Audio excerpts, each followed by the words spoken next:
Gravação iniciada, transmissão com o YouTube iniciada. Fique à vontade, presidente. Muito bom dia a todos os senhores e senhoras, desembargadores e desembargadoras que integram esse colegiado maior do Tribunal de Justiça do Estado do Acre. Cumprimento o senhor Procurador de Justiça aqui presente nessa sessão, doutor Sâmio Barbosa. Cumprimento igualmente os senhores advogados aqui presentes, na pessoa do doutor José Fernando. Cumprimento igualmente a nossa diretora judiciária, doutora Raquel, e o representante do nosso cerimonial, Ângelo. Senhores, eu registro as ausências justificadas dos eminentes desembargadores Samuel Evangelista, Pedro Ranzi, Roberto Barros e Júnior Alberto. Dou por aprovada a ata da sessão extraordinária, a quinta, realizada em 10 de agosto de 2021, se Vossa Excelência não se insurgir, ou a Procuradoria de Justiça. A ata, então, aprovada sem ressalvas. Senhores, nós temos 2 pedidos de sustentações para os itens 1 e 3, ambos de relatoria do eminente desembargador Camolês, e, no total, nós temos 4 processos para julgamento. Iniciando, então, com os pedidos de sustentação, chama a julgamento o mandado de segurança de número 132097/2021, relatoria do eminente desembargador Luiz Camolês, impetrante e impetado, respectivamente, o senhor Edemilson Ferreira da Silva e o governador do Estado do Acre, bem ainda a Secretaria de Estado de Planejamento. O pedido de sustentação se reporta ao representante processual da parte impetrante. Doutor José Fernando, eu indago a vossa senhoria, se dispensa a leitura do relatório, já começaríamos com vossa manifestação, pelo prazo regimental. Muito bom dia, senhores. Meus cumprimentos por meritíssimos senhores desembargadores presentes, meritíssima desembargadora presidente Valderino Cordeiro, meritíssimo senhor relator, desembargador Luiz Camolês, meritíssimos senhores desembargadores presentes, ilustre representante do Ministério Público. Trata-se de agravo interno, interposto pelo Estado do Acre. Me permite, doutor, o senhor dispensa a leitura do relatório, então, é isso? Só para ficar registrado. Ok. Doutor Fernando, o senhor me escuta? Estou ouvindo, sim. Eu vou pular essa parte. Então, continuando, doutor. Eu vou começar o seu prazo regimental, então, crendo que o senhor está dispensando a leitura do relatório. Pois não, pode começar a contagem, doutora Raquel. O agravado foi aprovado na 11ª colocação, porém, os candidatos aprovados na 6ª e na 9ª colocação não tomaram posse no prazo estabelecido no edital de convocação, configurando existência tácita e abrindo vaga para os próximos candidatos da lista de classificação durante o prazo de validade do concurso. Ora, o eminente desembargador relator, doutor Luiz Camolês, as folhas 153 e 57 do mandado de segurança, deferiu a medida liminar requerida, perfilhando-se as jurisprudências consolidadas no STF e no STJ sobre o tema, conforme a seguir.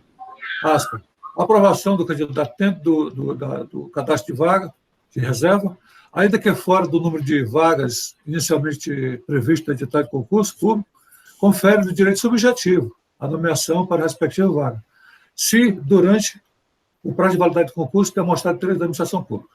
Inconformado, o Estado do Acre interpôs agravo interno em face da decisão interlocutória proferida no agravo de instrumento. Ora, ministro relator, no transcorrer do presente processo, foi publicado no Diário Oficial do Estado, 13066-A, de 18/6/2021, onde o Estado do Acre, através do decreto 9239, da mesma data, nomeia a candidata à vaga da 12ª colocada, também professora de arte e música. Dessa forma, o agravado ratifica sua manifestação das páginas 42 e documento 4354, onde aduz questão processual secundária controvertida no processo principal do mandado de segurança e do agravo de instrumento, no agravo interno. Com efeito, o agravado entende que está claramente configurada a perda dos provenientes do objeto e, consequentemente, interesse de agir da presente ação quando, posteriormente à propositura do agravo interno, está presente providências que se almejavam, inicialmente, através do mandado de segurança, cuja convocação e nomeação da candidata 12ª colocada foi obtida de forma administrativa posterior à vaga do autor, ou seja, 11º colocado. Assim, resta evidenciada a perda do objeto do presente recurso, requer ser declarado prejudicado por presente recurso por perda do objeto. Obrigado.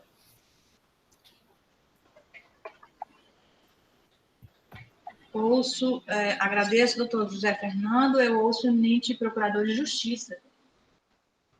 Já consta nos autos manifestações, excelência. Bom dia a todos, senhora presidente.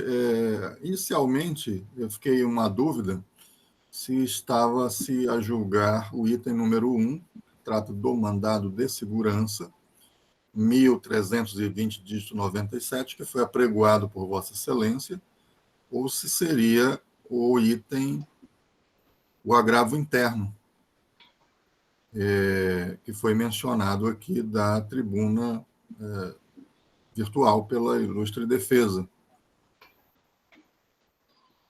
Doutor Sami, o apregoamento do item é o item 1, mandado de segurança que Vossa Excelência fez o destaque, o 1320/97, 2021. Certo. Era isso que eu havia entendido também, face do pregão que Vossa Excelência fez. Com esses esclarecimentos, eu cumprimento ao Tribunal de Justiça do Acre, as senhoras desembargadoras, os senhores desembargadores, como de praxe na pessoa de sua excelentíssima presidente, desembargadora Valdirene Cordeiro. Cumprimento também os senhores advogados presentes nessa tribuna virtual, nessa sessão virtual, e também os senhores servidores que auxiliam nessa sessão. Peço licença para fazê-lo na pessoa da senhora diretora judiciária do tribunal.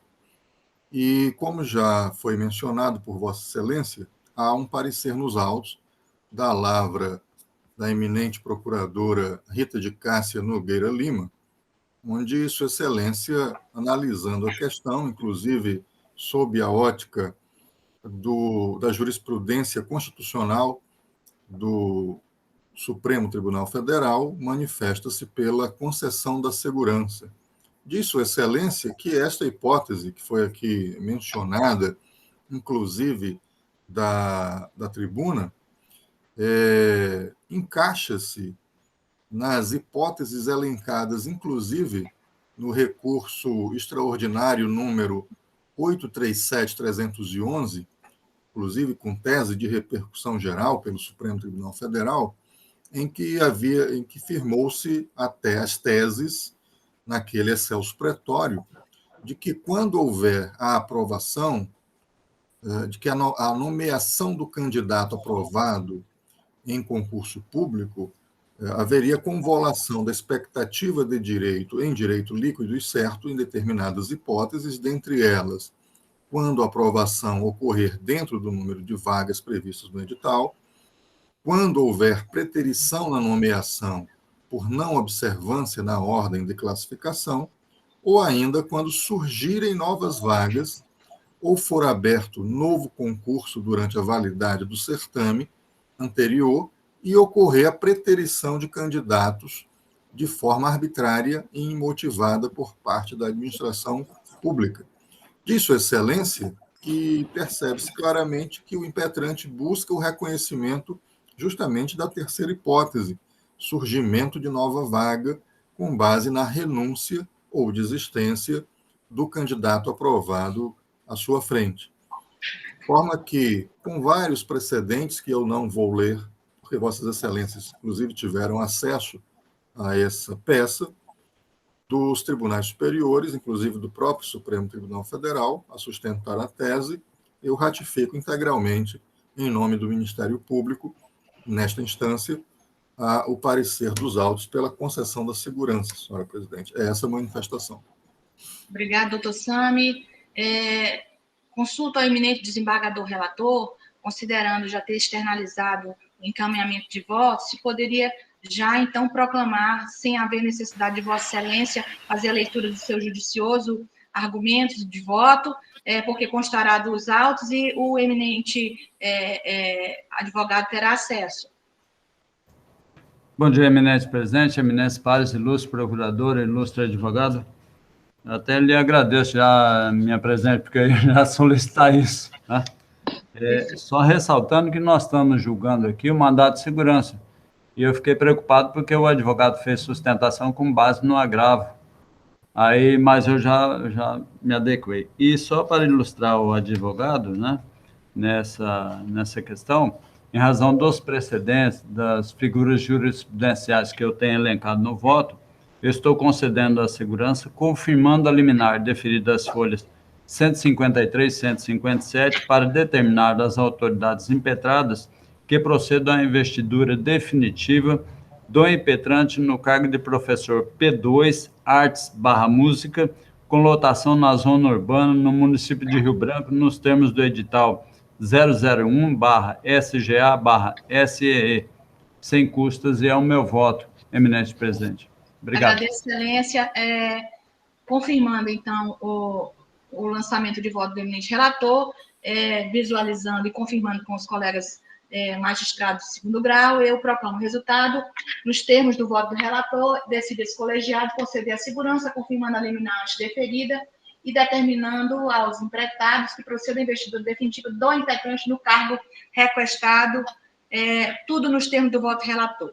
Eminente relator, nós temos sem sustentação, obviamente, o item 3, que é o agravo interno, 01.43983/2021, que Vossa Excelência é o relator, e ele trata exatamente dessa questão que envolve o feito agora julgado. Eu indago a Vossa Excelência se já poderia fazer a proclamação desse, e como já há manifestação de todos os magistrados, nós já o julgaríamos igualmente. Da minha parte, positivo, eminente presidente. Perfeito. Já chamando e já aproveitando a presença do ilustre advogado, José Fernando, eu chamo a julgamento agravo interno civil 01.43983/2021, relatoria do eminente desembargador Luiz Camolês, agravante e agravado, respectivamente, ao Estado do Acre, o senhor Denilson Ferreira da Silva. O encaminhamento de voto do eminente relator é pelo reconhecimento da prejudicialidade do feito, considerando o julgamento do mandado de segurança que lhe reporta. Esta decisão está sendo consagrada unânime por este colegiado. Obrigado, doutor José Fernando. Um sucesso, saúde, que é o que deseja esse Tribunal de Justiça.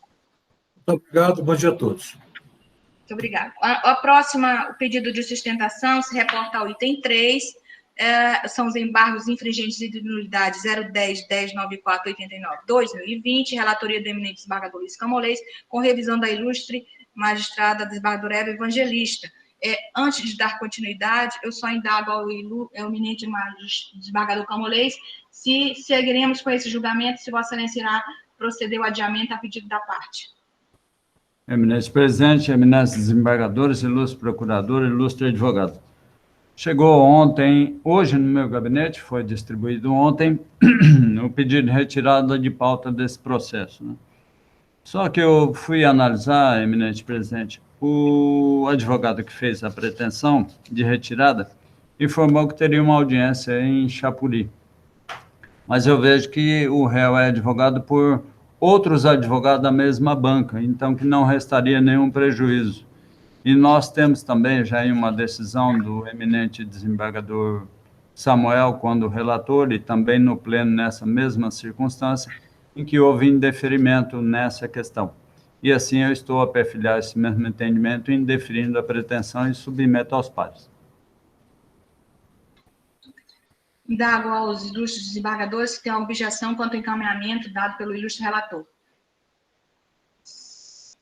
Estou virando, como diz o nosso procurador, desta mirada, todos estão acordes com o encaminhamento dado pelo relator. Então, prosseguindo, registro como embargante o senhor Anailton Oliveira da Silva, também o senhor Ângelo G. Moreira Siriano e embargado o Ministério Público. Os embargantes estão representados pelos advogados Mário Rosas e também o doutor Elton Frank Silva dos Santos. Registrando aqui que fará uso da palavra o doutor Wellington Frank Silva dos Santos. Só para confirmar, ou será o doutor Mário Rosas? Doutora Raquel. Somente o doutor Mário Rosas. Perfeito. Eu indago, então, o doutor Mário Rosas se ele dispensaria a leitura do relatório pelo eminente relator. Sim, excelência, por favor. Agradecida a esse tribunal, eu, então, pelo prazo regimental, lhe concedo 15 minutos. Com a palavra, doutor Mário Rossi.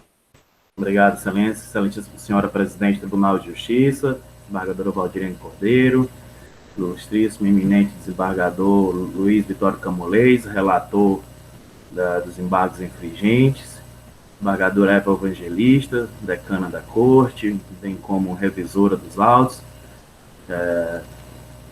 eminente procurador do Ministério Público, doutor Sam Barbosa, demais eminentes desembargadores, o embargante Ângelo Gleivides Moreira Siriano vem, através desse advogado,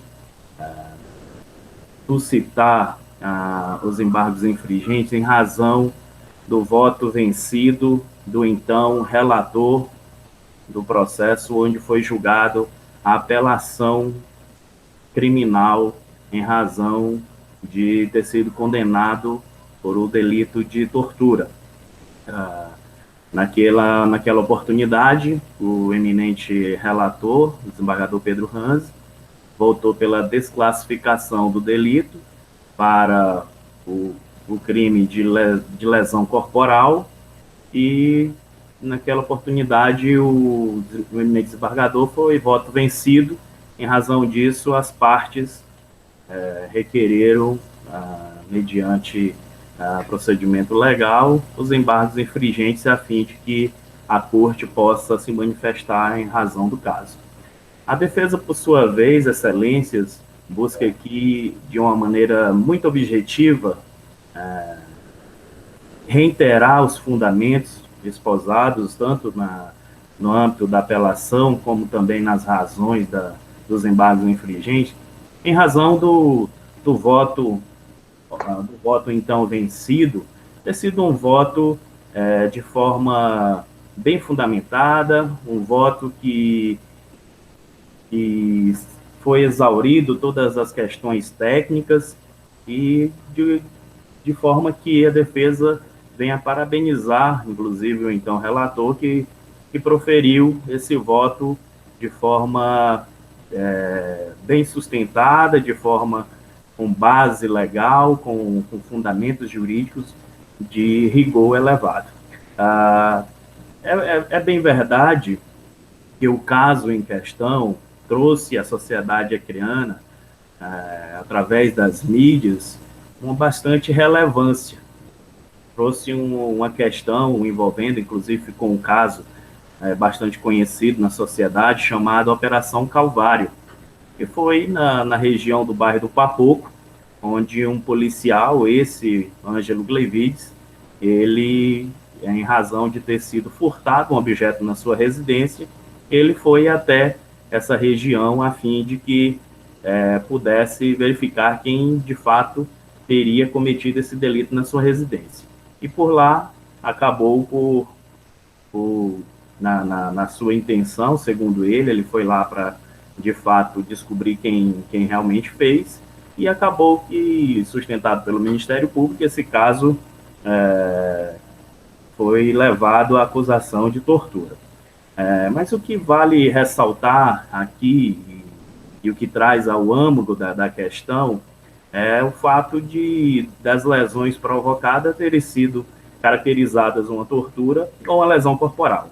É uma questão bastante técnica e bem fundamentada e bem exaurida pelo, então, relator, voto vencido, desembargador Pedro Ranz. Ele trouxe a questão e levou muito em consideração, Excelências, o fato de que os depoentes, as testemunhas trazidas no rol da acusação, elas não têm muita idoneidade, pois são pessoas envolvidas diretamente na criminalidade.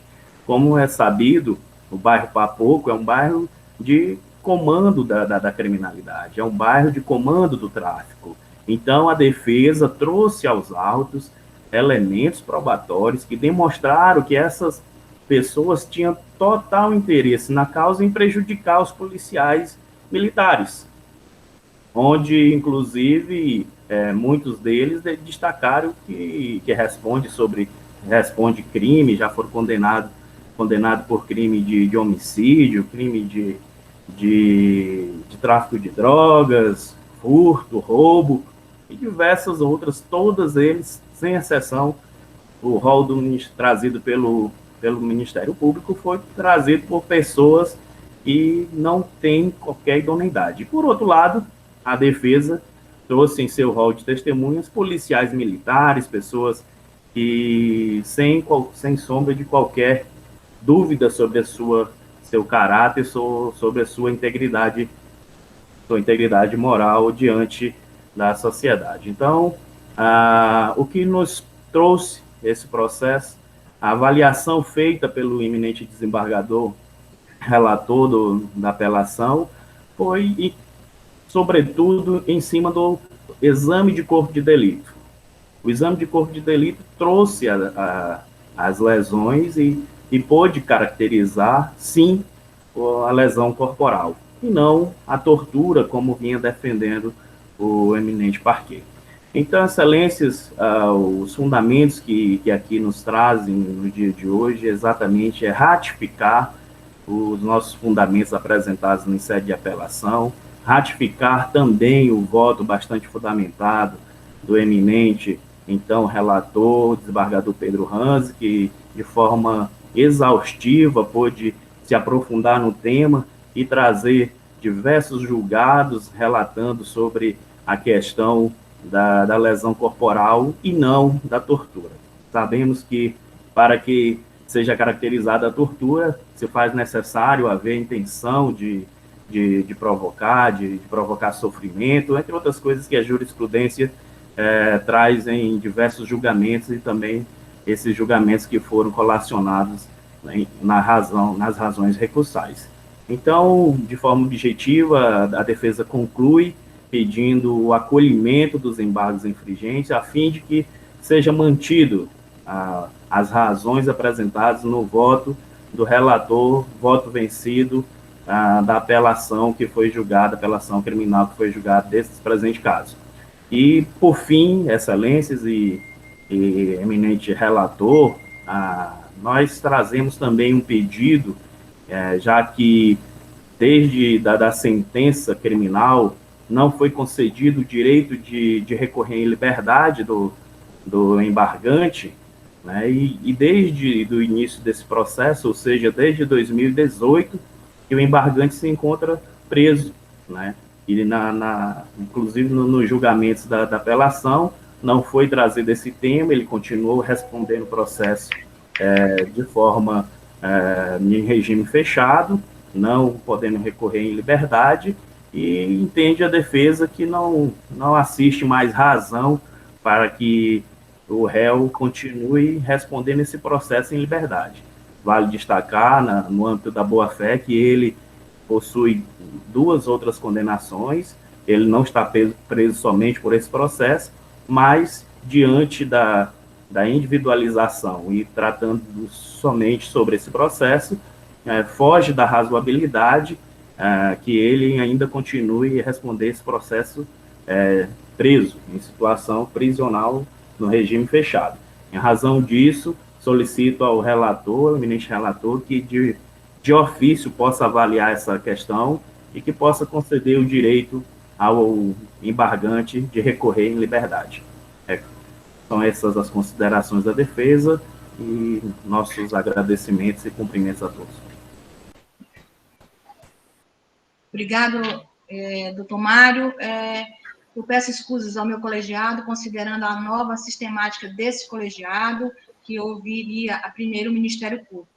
Em sendo assim, como ouvi o próprio embargante, vou passar a palavra ao Sua Excelência Procurador de Justiça e, pretendendo a parte embargante fazer algum acréscimo, será concedido fala novamente. Pois não, doutor Sâmio, registrando que já há manifestação nos autos da Procuradoria de Justiça. Senhora presidente, eu reitero os meus cumprimentos à Corte e a todos os demais participantes dessa sessão, para dizer que, assim como foi mencionado na ilustrada tribuna de defesa, de fato, esse caso é um caso emblemático. Ganhou, como foi bem destacado pelo ilustre advogado, ganhou um grande destaque na sociedade acreana, uma operação que, não por acaso, teria sido batizada de Operação Calvário, por uma razão muito simples. Essa referência é uma referência histórica e até bíblica, porque simplesmente agentes públicos, agentes do Estado, que devem ser cumpridores da lei, aliás, as instituições públicas do próprio Estado existem justamente com essa finalidade precípua de cumprir e fazer cumprir a Constituição e as leis. Agentes públicos do Estado, remunerados, pagos, recrutados para fazer cumprir a lei, para garantir a ordem pública, a paz social, simplesmente se arvoraram na condição de centuriões romanos e crucificaram uma pessoa no transcorrer de um ilegal interrogatório, informal interrogatório, em razão, e aqui já foi mencionado isso, de um pretenso furto que teria havido na casa de um desses policiais. E aí, imbuídos das suas prerrogativas públicas, inclusive eu fui convidado agora, no final do mês, participar de um evento de formação dos nossos juízes, aos juízes militares, para falar justamente desses temas, do Estado, do Estado de Direito, dos direitos fundamentais, e irei lá, com todo prazer, falar aos nossos agentes públicos da importância das definições de Estado, de direito, né? Porque quando um cidadão viola a lei, comete um crime, nós temos as instituições públicas, a polícia, o Ministério Público, o Judiciário, para exercer o poder-dever do Estado, de punir, de restabelecer a ordem. Agora, quando são os próprios agentes públicos investidos dessa parcela de poder do Estado, há uma patologia, gera-se um bug no sistema, uma patologia no próprio Estado democrático de direito. E aqui é esse caso, como já foi mencionado, da defesa. Policiais teriam sido vítimas, um policial teria sido vítima de um furto, e ele, ao invés de agir como qualquer cidadão, de entregar o caso ao Estado, de ir a uma delegacia, ele se arvora aí, ele próprio investigar e punir, e com métodos absolutamente ilegais, abusivos, inconstitucionais, a busca dessa autoria desse delito e de reaver as coisas furtadas. Foram condenados, obviamente, por essa conduta e ocorreram dessa decisão. Há um parecer dos autos, da lavra do procurador Flávio Augusto Siqueira de Oliveira, em que ele traz uma questão preliminar ao mérito, dizendo que houve um erro, teria havido um erro material. Eu, inclusive,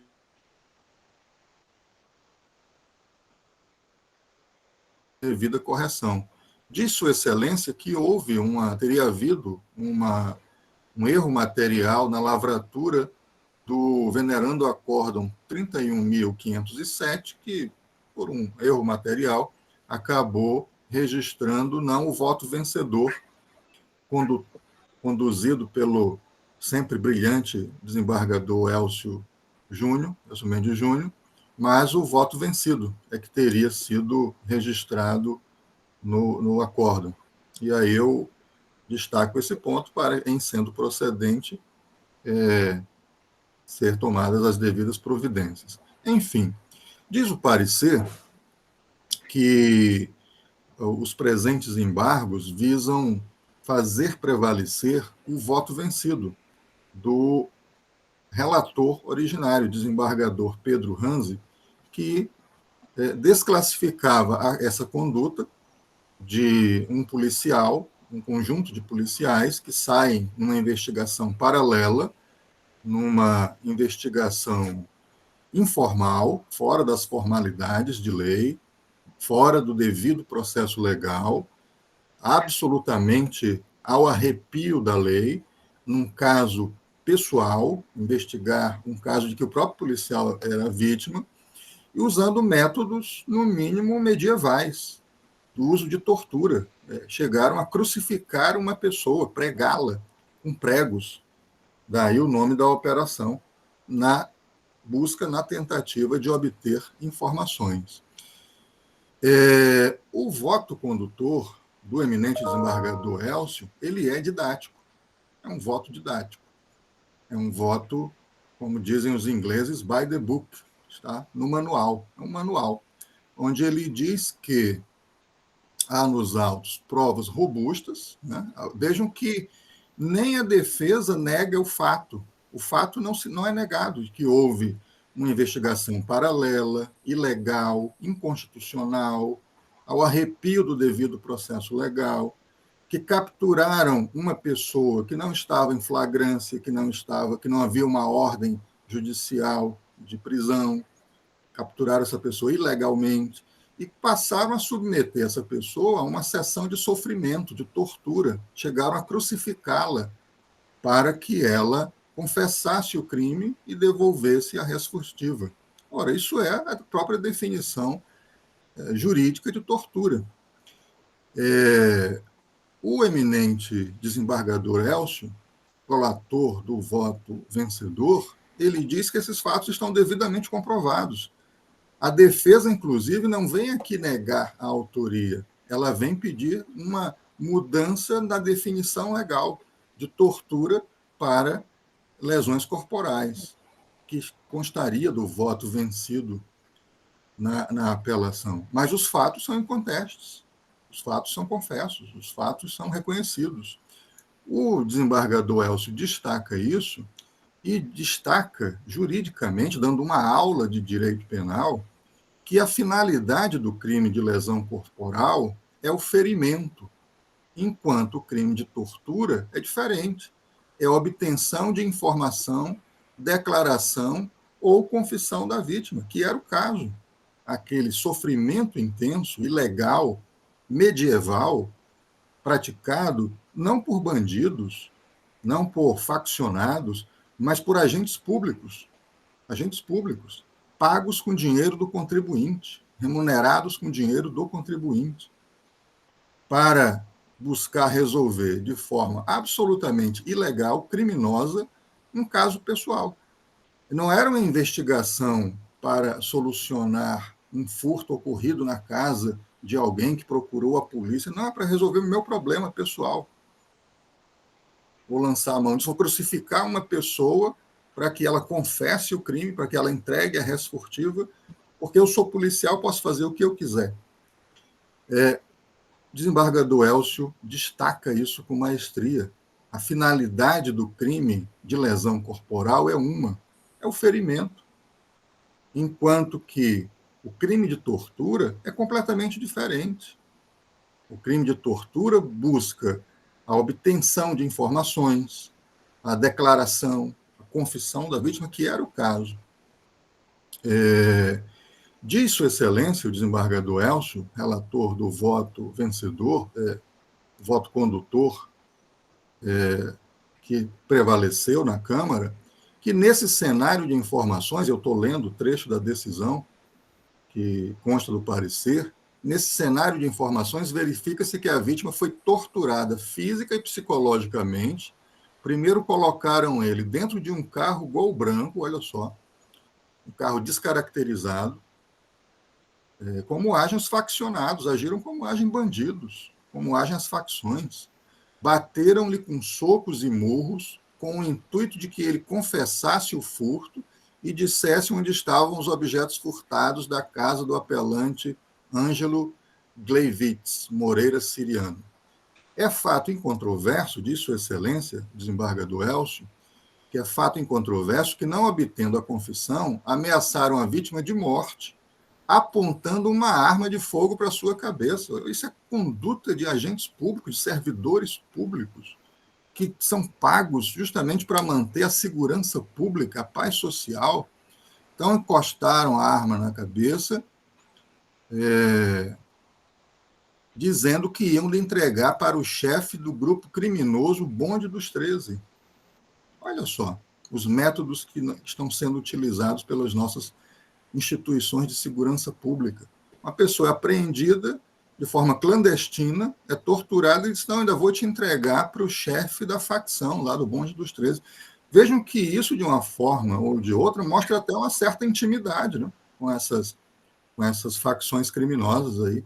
Esses dias, um agente público foi condenado justamente por essa proximidade, essa efemeridade da linha que deveria dividir o crime do agente da lei, né? Então, vou te entregar para o chefe do Bonde dos 13. Conforme informado pelas testemunhas, ouvia-se de longe os gritos da vítima.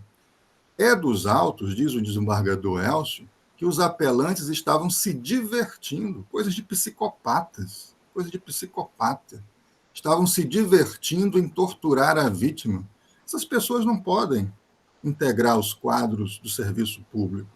Eu vou dizer lá, na palestra que eu vou fazer, a diferença essencial entre a nossa vida pública e privada é que na nossa vida privada nós podemos fazer tudo que a lei não nos proíba fazer.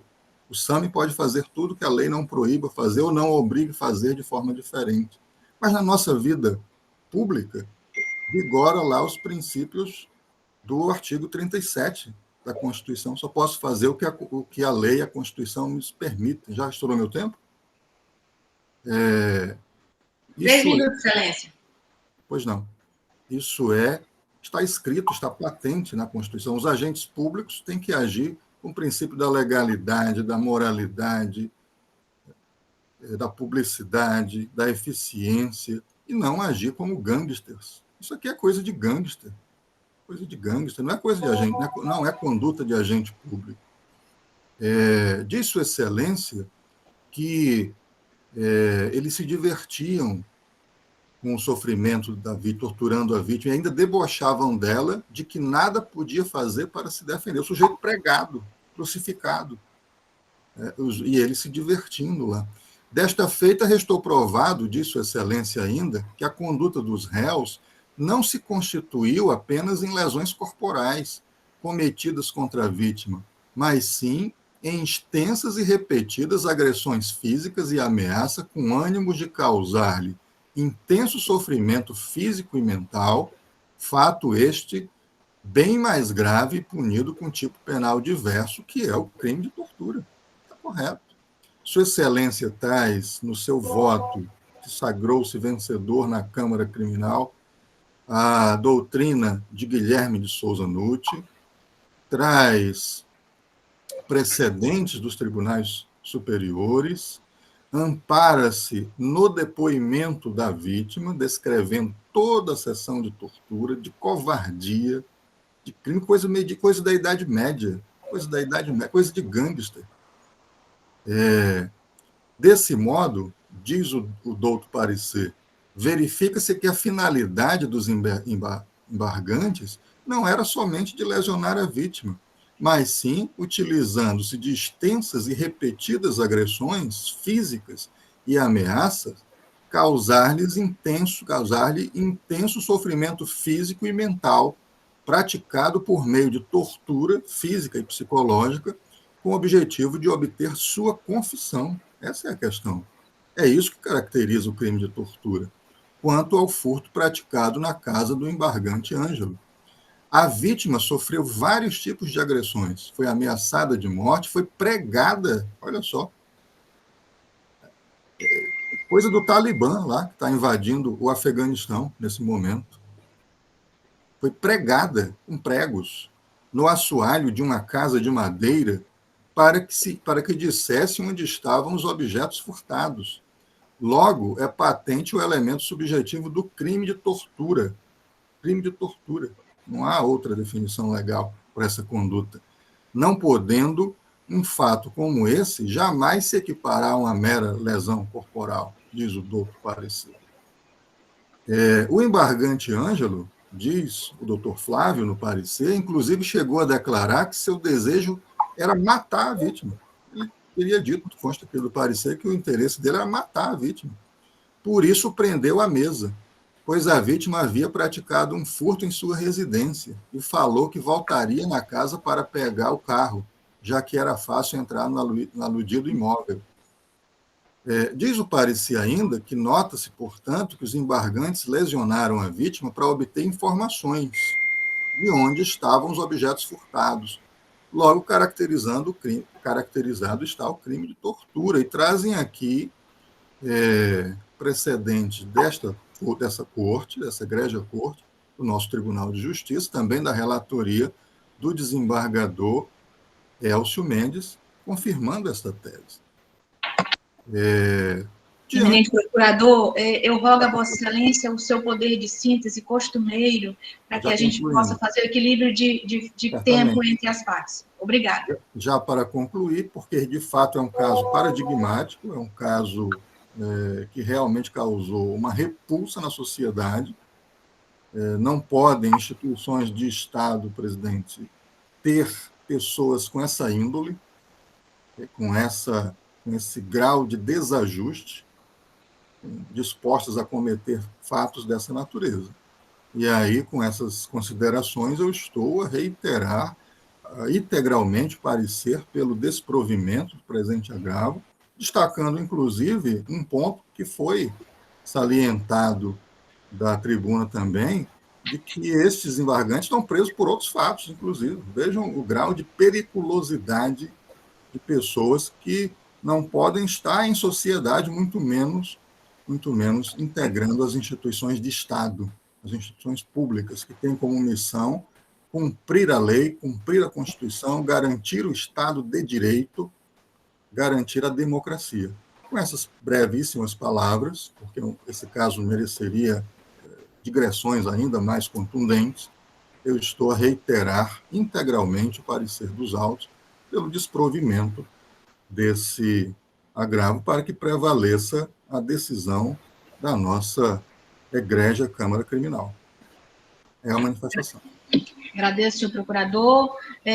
Faculta a palavra por 5 minutos, se assim o quiser, ao doutor Mário Rosas. Obrigado, excelência. Somente para ratificar os argumentos trazidos pela defesa, e destacar que a defesa reconhece a acusação, mas entende que o processo ele requer a prova, e a prova ela não foi totalmente comprovada de acordo com a exordial acusatória. A prova trazida, inclusive, reitero o voto do eminente relator originário, o voto, inclusive, faz menção ao exame de corpo de delito, embora as lesões indicadas na exordial acusatória e toda a questão grave sobre o caso, de reprovabilidade, que a defesa, inclusive, concorda que do grau de reprovabilidade da conduta, porém, as provas nos autos elas não se configuram da forma que traz a exordial acusatória.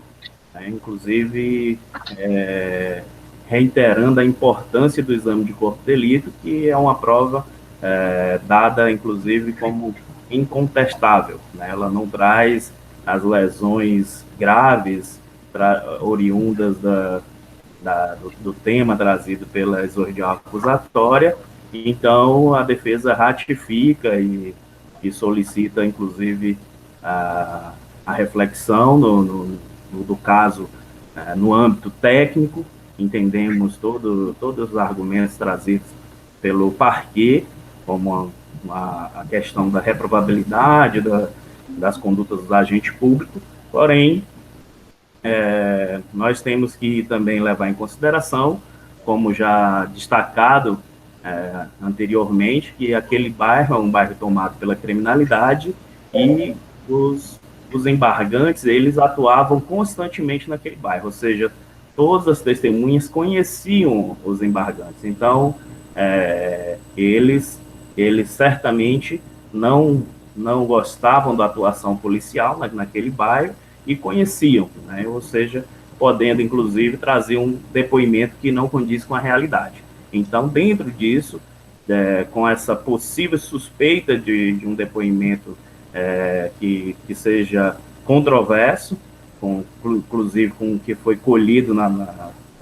no âmbito das provas, né, a defesa reitera e ratifica e solicita que o entendimento trazido pelo relator originário seja esse entendimento da Corte em razão desse voto ter trazido a valoração do próprio exame de corpo de delito que transcreve e traduz o que de fato aconteceu, o que de fato aconteceu foi a lesão corporal. Então, por fim, dizer também que a defesa não traz uma outra tese, porque, sobretudo, por conta desse instrumento de recurso, não permitir uma outra tese que não seja a de analisar o voto vencido do eminente relator originário. E, além disso, mais uma vez, o eminente relator ratifica o pedido que Vossa Excelência possa trazer de ofício o pedido para que o réu, independente do resultado do dia de hoje, possa recorrer em liberdade, vez que já se encontra preso desde do ano de 2018. São essas as palavras. Obrigado mais uma vez, desembargadora Valdirene. Obrigado, doutor. Passo, então, a palavra ao eminente relator Luiz Camolês. Eminente presidente, eminentes pares, ilustre procurador, ilustre advogado, senhores funcionários e as pessoas que acompanham o plenário virtual. Antes até de adentrar sobre o voto, eu destaco aqui que a desembargadora Valdirene e eu estivemos presentes nesse curso, na abertura desse curso indicado pelo Dr. Sami. O evento se deu lá no plenário do Tribunal Regional Eleitoral e eu, como vice-presidente corregedor, e a desembargadora Valdirene, como presidente do TJ, participamos na abertura desse curso. Embora não tenha isso no voto, e não é nada nesse aspecto, mas nessa linha exposta pelo Dr. Sami, eu lembrei aqui de um episódio, um filme da década de 80, chamado Os Intocáveis, que eu creio que a maioria que tinha essa faixa etária pôde assistir, né? Relatando como que se deu o episódio das investigações que lograram a prisão de Al Capone, que seria mais ou menos retratando como se dava o modus operandi de Al Capone, que inclusive tem um episódio que reflete todos, e tem ali os adeptos da quadrilha dele, digamos assim, à mesa, e ele acaba esfacelando o crânio de um dos participantes com um taco de beisebol, né? Então, isso, o que o Dr. Sami falou, me lembrou isso, só para mencionar, né? Tá? Em relação ao voto, né? Os embargantes objetivam a prevalência do voto vencido, que desclassificou o crime de tortura para o delito de lesão corporal e refez a dosimetria das penas a fim de torná-las concretas e definitivas em 10 meses de detenção em regime aberto para Nailton Oliveira da Cunha e 1 ano de detenção em regime aberto para Ângelo Gleivitz Moreira Siriano, ambos sem direito à substituição por penas restritivas de direito ante a violência utilizada nas agressões. Presentes os pressupostos recursais do artigo 609, parágrafo único do Código de Processo Penal, vale dizer, a desclassificação do crime foi negada por maioria. O recurso foi interposto pelos réus e a matéria está exclusivamente delimitada ao objeto da divergência na Câmara Criminal. Conheço dos embargos infringentes e de nulidade e, consequentemente, passo ao mérito recursal. Colhe-se dos autos que o Ministério Público do Estado do Acre apresentou denúncia contra Nailton Oliveira da Cunha, Ângelo Gleivitz Moreira Siriano e Adonai Oliveira de Souza, imputando-lhes a prática do crime de tortura em face de Marcelo Lima da Silva. Haja vista que, no mês de maio de 2018, no período noturno, no bairro Papoco, na comarca de Rio Branco, os denunciados, todos policiais militares, constranger a vítima com emprego de violência e grave ameaça, buscando obter informações acerca do paradeiro dos objetos furtados pertencentes ao denunciado Ângelo Gleivitz Moreira Siriano. Após a instrução processual, sobrevê a sentença condenatória, páginas 1062 a 1103 dos autos principais, proferidas pela Terceira Vara Criminal da Comarca de Rio Branco, julgando procedentes os pedidos formulados na ação penal para condenar os réus Adonai Oliveira de Souza, Anailton Oliveira da Cunha e Ângelo Gleivitz Moreira Siriano nas penas do artigo 1º, inciso 1, a linha A e parágrafo 4º, inciso 1, todos da Lei 9.455 de 1997. Na certidão de julgamento, exarada das páginas 1446 e 1447 dos autos principais, está consignado que a Colenda da Câmara julgou as apelações dos réus nos seguintes termos, e descreve quais foram esses termos. Eu vou deixar de efetuar a leitura por constar isso no acordo e ser de conhecimento de ambas as partes. Depreende-se, por conseguinte, que o réu Adonai Oliveira de Souza restou absolvido do crime de tortura. Porém, a Câmara Criminal manteve, por maioria, a condenação dos corréus Anailton Oliveira da Cunha e Ângelo Gleivitz Moreira Siriano, ficando vencido o voto do relator, que desclassificou o delito para lesão corporal, e assim refez a dosimetria das respectivas penas. Uma vez estabelecido que a controvérsia desses embargos infringentes está limitada à tese de desclassificação do ilícito praticado pelos embargantes, é importante anotar que o crime de tortura está tipificado no artigo 1º, inciso 1, a linha A, parágrafo 4º, inciso 1, e parágrafo 5º, todos da Lei 9.455 de 97, com a seguinte redação. E transcreva a redação, que eu também vou deixar de efetuar a leitura. Analisando os referidos ao tipo penal, o criminalista Renato Brasileiro de Lima, descrevo aqui no meu voto qual é essa decisão ou a forma como ele faz, sublinha que a Lei 9.455 expressamente define o crime de tortura e indica com precisão os meios de execução do delito, superando a antiga controvérsia da Lei 8.069 de 90, que consagrava um tipo penal aberto.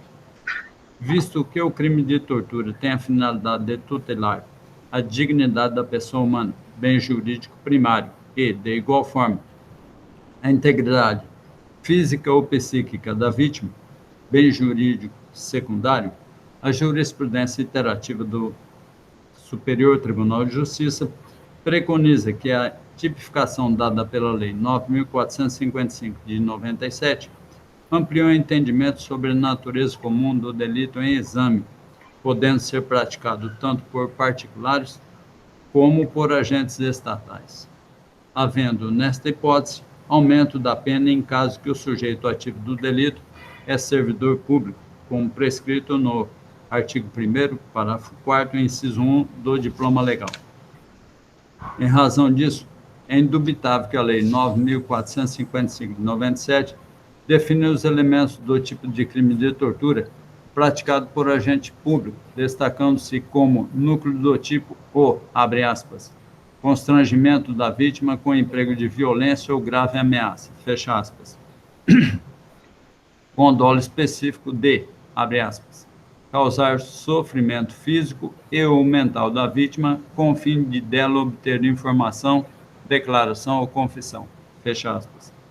Segundo a defesa, o laudo de exame de corpo de delito, páginas 24 dos autos principais, aponta que a vítima, Marcelo Lima da Silva, não foi submetida a sofrimento físico, pois restou identificada mera lesão corporal leve que não resultou em perigo de vida ou incapacidade permanente, isto é, a conduta dos embargantes não está amoldada aos elementos do tipo de crime de tortura.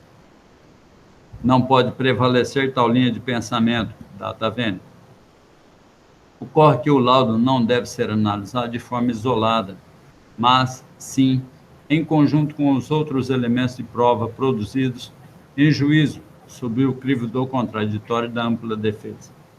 Pela prova testemunhal colhida na audiência de instrução, é de clareza ofuscante que os embargantes se valeram da condição de policiais militares para capturar a vítima Marcelo Lima da Silva, submetendo a uma sessão de agressões físicas e terror psicológico, com o nítido propósito de obter a confissão da autoria de crime de furto dos bens pertencentes ao policial Ângelo Gleivitz Moreira Siriano, indicando a localização dos objetos subtraídos. Nesse sentido, o depoimento da vítima Marcelo Lima da Silva na audiência de instrução, gravada em arquivos em formato de áudio e vídeo, as páginas 442/444, e transcreve, eu coloco no meu voto, e tem isso dentro dos autos, o que eu dispenso a leitura.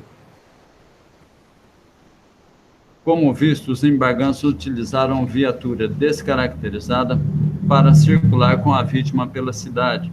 Quando recebeu vários socos, sofreu golpe na cabeça com o uso de uma pedra, ouviu ameaças de arma com uma arma de fogo apontada na direção da sua cabeça e depois foi pregado numa escadaria, tudo isto com a finalidade de revelar onde a localização dos bens furtados na residência do policial Ângelo Gleivitz Moreira Siriano. Os fatos foram confirmados no testemunho da senhora Daiane Duarte Braga. Descrevo no meu voto, e tem isso também dentro do processo, e o qual eu dispenso a leitura também nesta oportunidade. Outros depoimentos auscultados pelo magistrado que presidiu a audiência de instrução também corroboram o furto e tortura física e psicológica infligida na vítima para confessar o crime e apontar a localização das coisas, como se observa na oitiva da testemunha Tereza Bruna da Silva Loreto. Descrevo que também a forma, deixo de citar por constar no meu voto e constar também dentro do processo. No mesmo sentido, a testemunha Suzeudo Alves do Nascimento fez um relato. Da mesma forma também deixo de efetuar a leitura por constar nos autos, as partes conhecem, tanto o Ministério Público quanto a Defesa, e também está no meu voto. Por fim, o senhor Josué Pereira Gomes prestou declarações em harmonia com os fatos narrados pelas outras testemunhas. Da mesma forma, em relação às outras testemunhas, também deixo de mencionar. Em consonância com o contexto fático probatório sintetizado nos depoimentos colacionados nas linhas anteriores, tanto a autoria como a materialidade do crime de tortura estão suficientemente provados nos autos, sublinhando-se que o laudo de exame de corpo de delito, quando indicou a ocorrência de lesões físicas, ainda que não tenha acarretado perigo de morte ou sequelas incapacitantes, sedimenta a convicção de que a vítima sofreu espancamentos, ameaças e grave pressão psicológica para informar aos embargantes a localização dos bens furtados, satisfazendo-se, portanto, todos os elementos do tipo penal descrito no artigo 1º, inciso 1, a linha A, parágrafo 4º, inciso 1 e parágrafo 5º da Lei 9.455 de 97. E destaco também, eminente presidente, eminentes pares, ilustre procurador e ilustre advogado.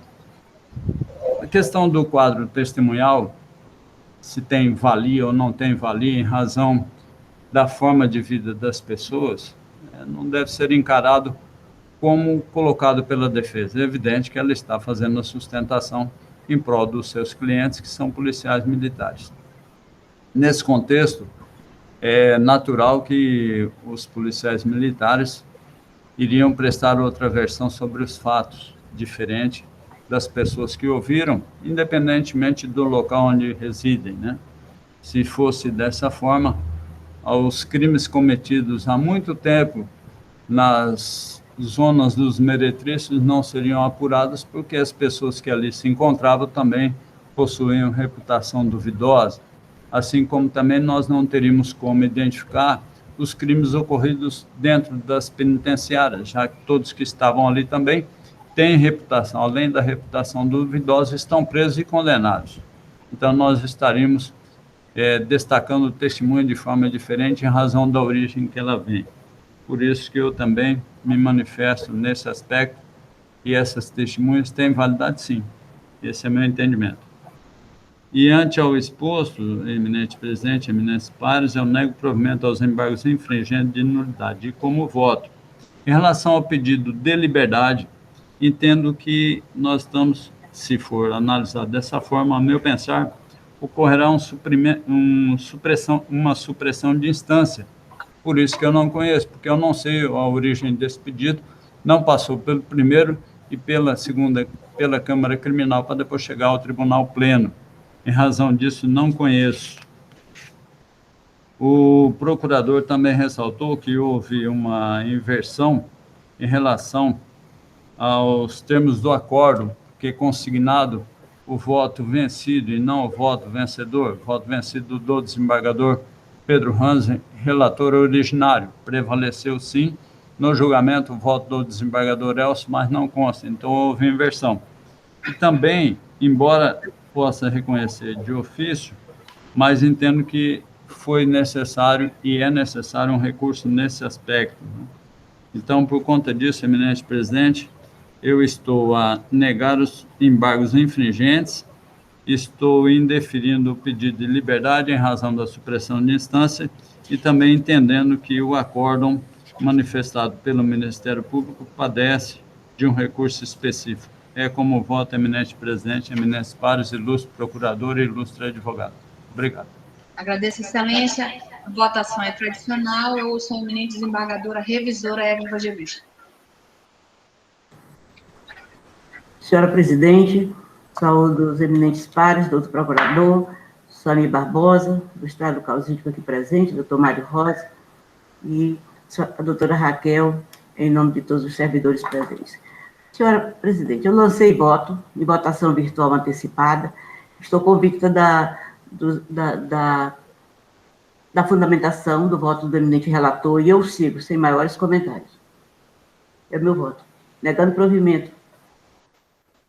Agradeço, desembargadora, mais uma vez realço a vossas excelências, que como se trata de sustentação, a votação é tradicional, há necessidade de ouvi-los nesse plenário jurisdicional. Desembargadora Denise, como vossa excelência vota? Desembargadora presidente, saúdo vossa excelência, saúdo os meus eminentes pares, o ilustre procurador, o advogado presente. Eu já votei virtualmente, acompanhando integralmente o relator e ratifico meu voto, senhora presidente. Obrigada. Desembargador Francisco Djalma, como vossa excelência vota nesse plenário?